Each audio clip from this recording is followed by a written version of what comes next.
राम राम भक्तों, जय श्री राम। सबसे पहले इस चैनल पर आपका हार्दिक स्वागत है, अभिनंदन है। और आज की इस कड़ी में हम लोग भगवान श्री राम की कुछ बातों को जानेंगे। तो आइए जानते हैं। हमारे धार्मिक ग्रंथों के अनुसार कार्तिक माह की अमावस्या तिथि को भगवान श्री राम जी 14 वर्षों के बाद वनवास की समय अवधि पूरी करके अपनी जन्मभूमि अयोध्या नगरी लौटे थे। इस उपलक्ष्य में संपूर्ण अयोध्या वासियों ने दीपोत्सव का आयोजन, यानी सभी अयोध्या वासी अपने अपने घरों में दीपक जलाकर भगवान श्री राम जी का स्वागत किया था। हर अयोध्यावासी भगवान श्री राम जी, देवी माता सीता और भाई लक्ष्मण जी की एक एक झलक पाने के व्याकुल थे। कैसे लगते होंगे अब श्री राम जी, अब कैसे दिखते होंगे? सभी लोगों के मन में ऐसी प्रश्न उठ रहे थे और इन प्रश्नों का जवाब प्रभु श्री राम जी का दर्शन करके पाना चाह रहे थे। क्योंकि जब भगवान श्री राम जी वनवास जा रहे थे तो उस वक्त माता देवी सीता जी की उम्र केवल 18 वर्ष थी और भगवान श्री राम जी की उम्र 26 साल थी। और जब वे वनवास से लौटे तो देवी सीता की उम्र 32 वर्ष और प्रभु श्री राम जी की 40 वर्ष की आयु हो गई थी। इसलिए सभी अयोध्या वासियों के मन में यह विचार चल रहा था कि भगवान प्रभु श्री राम जी कैसे दिखते होंगे, कैसे होंगे। कहीं वन में रहने की वजह से उनका चेहरा मुरझा तो नहीं गई, क्योंकि उनकी आंखों में आज भी प्रभु श्री राम की मूरत बसी हुई थी। भक्तों, क्या आप जानते हैं राम नाम का मतलब क्या है? राम शब्द संस्कृत के 2 धातुओं रम और धम से बना है। रम का अर्थ है रमना या निहित होना और धम का अर्थ है ब्रह्मांड का खाली स्थान, अर्थात राम का अर्थ सकल ब्रह्मांड में निहित या रमा हुआ तत्व, यानी चराचर में विराजमान स्वयं ब्रह्मा।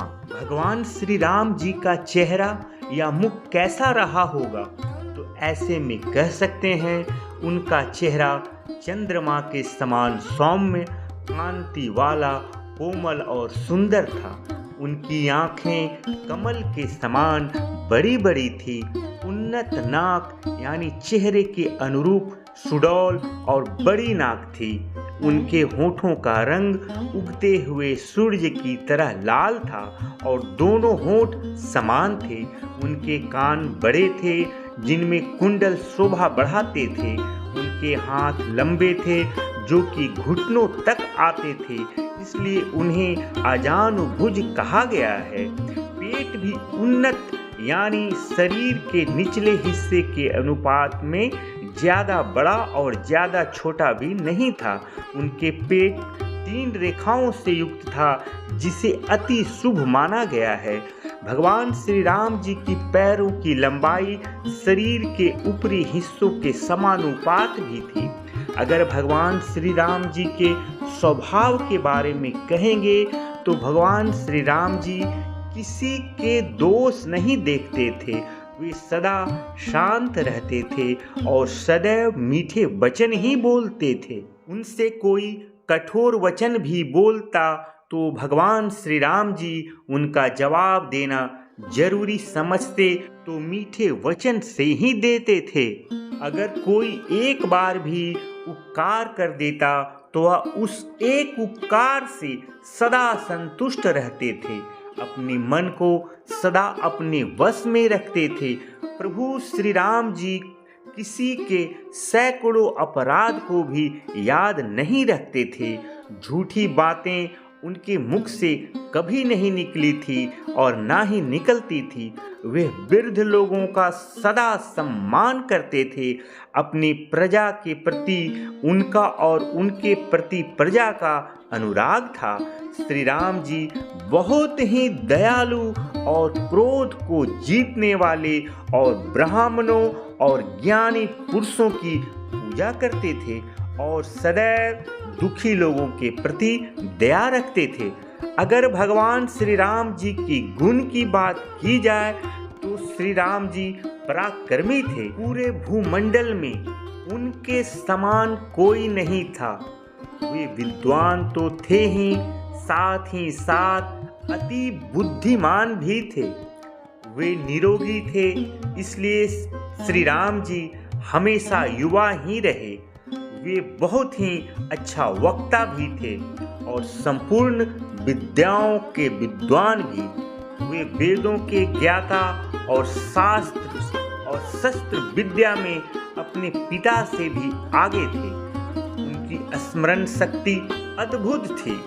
समय समय पर होने वाले उनका क्रोध या हर्ष कभी निष्फल नहीं होता था, यानी उनका भी फल मिलता ही था। वह वस्तुओं के त्याग और संग्रह को भली भांति जानते थे। अस्त्र शस्त्रों के अभ्यास में समय देने के अलावा भगवान श्री राम जी समय निकालकर ज्ञान, उत्तम चरित्र और महात्माओं के साथ बिताने की कोशिश करते और ज्ञानियों से कुछ न कुछ सीखते ही रहते थे और सदा ही मीठा वचन बोलते थे। दूसरों से बात करते समय अच्छी बातें करने के साथ ही साथ उस व्यक्ति को पूरा सम्मान देते थे, जिससे सामने वाले का उत्साह और विश्वास बढ़ता ही जाता था।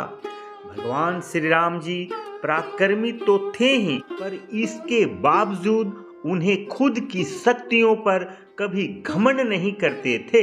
रामायण की सबसे बड़ी घटना है भगवान श्री राम जी का माता देवी सीता और भ्राता लक्ष्मण जी का एक साथ वनवास गमन।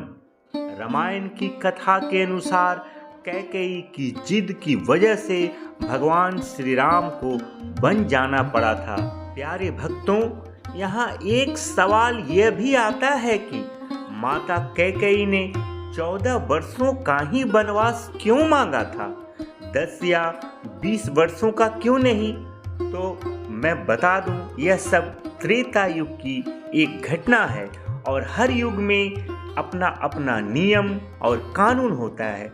जैसे वर्तमान में जनता के द्वारा चुना हुआ सरकार व्यक्ति देश का प्रधानमंत्री या मुख्यमंत्री बनता है, उसी प्रकार त्रेता युग में एक नियम था और इस नियम के अनुसार कोई राजा अगर अपनी गद्दी को 14 साल तक छोड़ देता है तो वह व्यक्ति राजा बनने का अधिकार खो देता था।